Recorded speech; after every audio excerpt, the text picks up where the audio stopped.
India का सबसे पहला made in India microchip Vikram 32 bit processor है।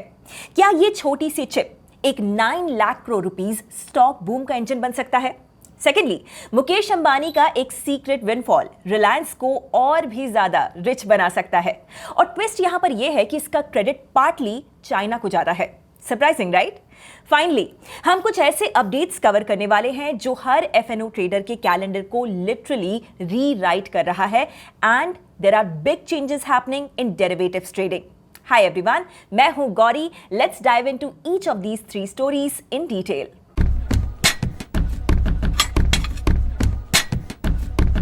दिल्ली में सेमिकॉन इंडिया 2025 कॉन्फ्रेंस हुई। वहां पर आईटी मिनिस्टर अश्विनी वैष्णव ने प्राइम मिनिस्टर मोदी को इंडिया का पहला इंडिजिनियस चिप प्रेजेंट किया है। उसका नाम है विक्रम।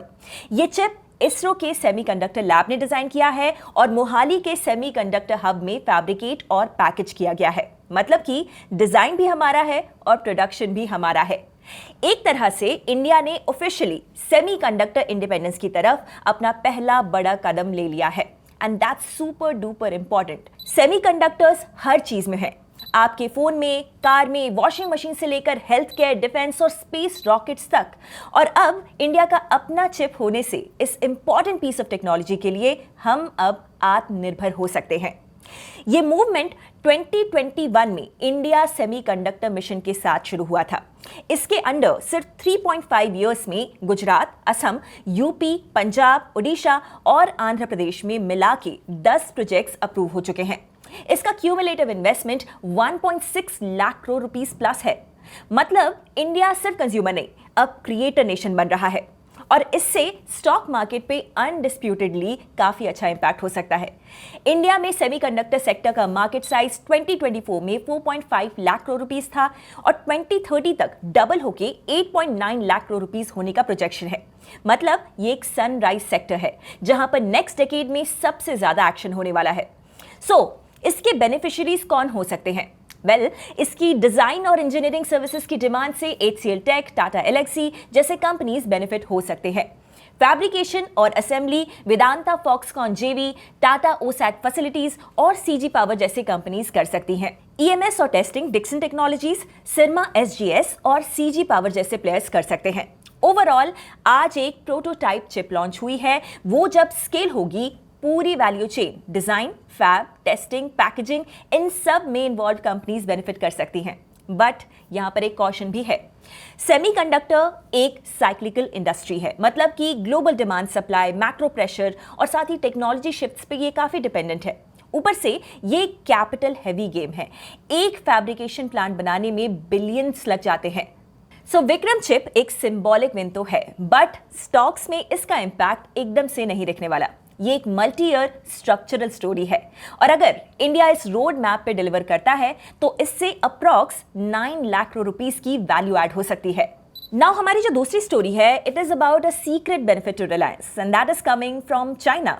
चाइना में एक टर्म काफी पॉपुलर है, इन्वोल्यूशन, जिसका मतलब होता है इतना कट थ्रोट कंपटीशन जिससे कंपनीज को रिटर्न्स ही ना मिले। ये एक तरह का प्राइस वॉर ट्रैप है और अब चाइनीज गवर्नमेंट इसको एंटी इन्वोल्यूशन ड्राइव से टैकल कर रही है। इसमें बेसिकली गवर्नमेंट ओवर प्रोडक्शन और अंडर कटिंग को डिस्करेज कर रही है। इसका एक बेनिफिशियरी है पॉलीसिलिकॉन नाम का प्रोडक्ट जो सोलर एनर्जी इंडस्ट्री में यूज होता है और यहीं पर एंट्री होती है रिलायंस की। मुकेश अंबानी ने अपने रीसेंट AGM में एक बड़ा विजन दिखाया था, दुनिया का most integrated new energy ecosystem बनाने का। इससे इंडिया में सोलर एनर्जी का फुल्ली इंटीग्रेटेड चेन बनेगा। और जब चाइना अपना पॉलीसिलिकॉन प्रोडक्शन कट करेगा, जो सप्लाई चेन में काफी ज्यादा इंपॉर्टेंट है, क्रिटिकल रॉ मटेरियल है, तो रिलायंस के लिए गोल्डन विंडो खुल जाता है।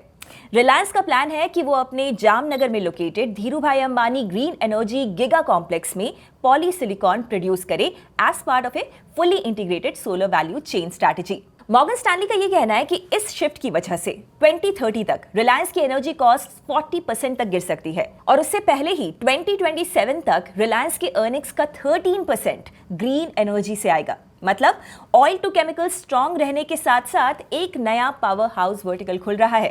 अंबानी ने एजीएम में भी इंडिकेट ये किया था कि हाइड्रोकार्बन्स इंडिया के लिए अभी इंपॉर्टेंट रहने वाले हैं, बट फ्यूचर सिस्टम बिल्ड करना रिलायंस की क्लियर स्ट्रैटेजी है। मतलब दोनों इंजन्स एक साथ चलेंगे, ट्रेडिशनल एनर्जी भी और रिन्यूएबल्स भी।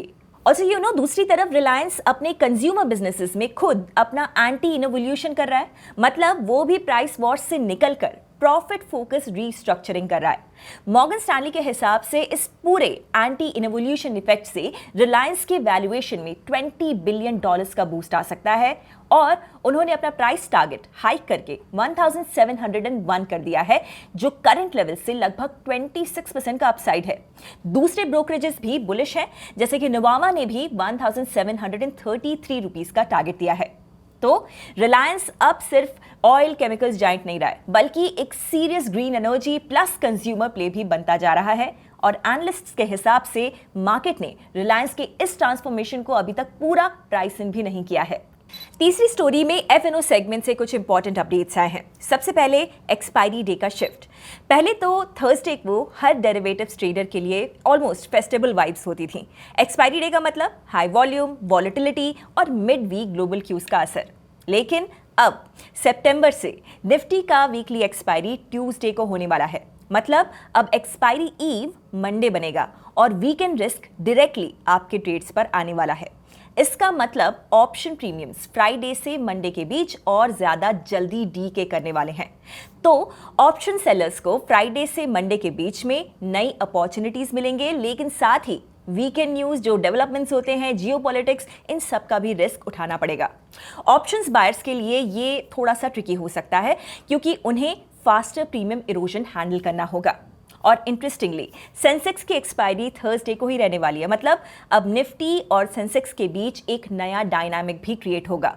हो सकता है कि मंडे ट्यूसडे को निफ्टी डोमिनेट करे और मिड वीक में सेंसेक्स एक्शन कैप्चर करे। अब सेकंड बिग चेंज है सेबी की नई इंट्राडे पोजीशंस लिमिट्स।